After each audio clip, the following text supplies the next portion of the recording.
Hey you guys, Alex here with Mobius Venture. In today's video we're going to be unboxing these Nilight spotlights that we're going to put on a Jeep. So let's see what we've got. Alright you guys, so we're here inside the garage. We've got our Nilight box that came in, and you can see they've got a really nice logo here on their box. These are some spotlights that I ordered that are going to go on the lower part of the A-frame light bar brackets that I got.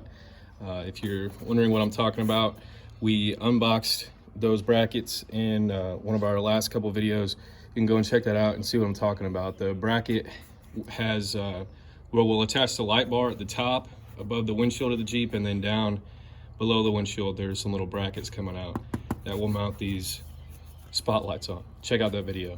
All right, so we're gonna open this thing up now. While I'm opening this up, let's tell you, Nilight is a cheaper brand, very economical.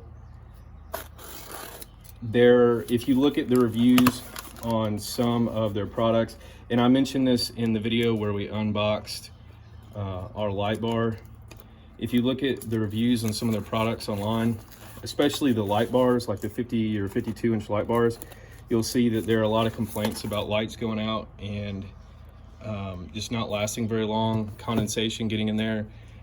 So I did not get their light bar. I got a light bar from somebody else, but I haven't seen too much negative about their little spotlights and whatnot, and I know someone that has some of these and they haven't had any problems.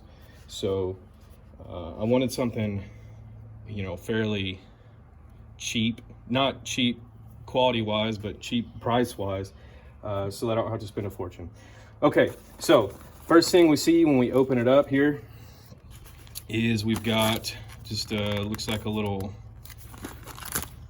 thank you for choosing Nilight, and it looks like just some support information, nothing too essential.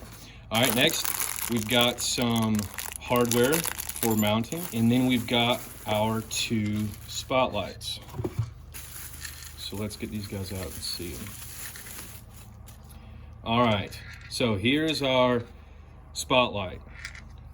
All right, and here's our wire that will connect to inside to give it power. And there we are. It looks really nice. And here's where it will mount to the bracket. We'll put that screw in there and it'll mount, and we'll tighten it down and hold it up. I will need to get a wiring harness to connect this to the S-Tech inside the engine bay, because this is not long enough. So I'll have to do that. I'll have to get some wiring to connect it all. But other than that, that's it. And we'll go ahead and pull out the other one as well. Should be the same thing, but let me just make sure that there's nothing wrong with it. Looks good. And there are our spotlights. Hey guys, thanks for watching today's video. If you like this, please hit that like or subscribe button down below. Stay tuned for our upcoming videos, but until then, take care.